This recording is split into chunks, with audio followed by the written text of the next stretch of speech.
اینجا تخت پولاد گلستان شهدای اصفهانه و ما در کنار مقبره حکیم ملا اسماعیل خواجویی، یکی از بزرگترین فقها، علما و عرفای اصفهان هستیم.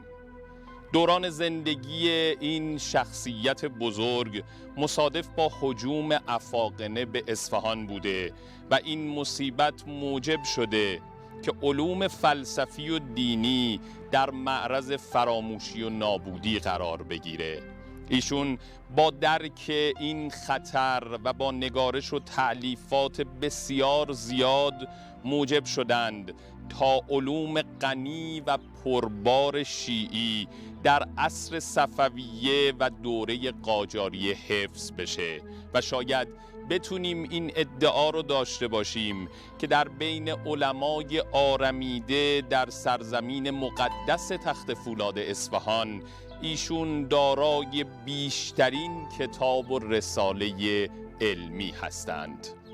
ایشون به واسطه علم و قناعت و پارسایی و زهدی که داشتند در میان علمای زمان خودشون شهره بودند و نقل می کنند که نادرشاه علاقه زیادی به ایشون داشت و هرچه ملای خواجویی می گفت می پذیرفت و به اون عمل می کنند که آیت الله العظمی مرعشی نجفی مشکل بزرگی براشون ایجاد شده بود. یکی از شاگردان خودشون رو صدا زدند و گفتند به اصفهان منطقه تخت پولاد مقبره ملا اسماعیل خواجویی برو و از این عالم بزرگ بخواه تا مشکل من حل بشه. این شاگرد نقل میکنه هنوز بر نگشته بودم که به من پیام دادن مشکل آقا حل شده.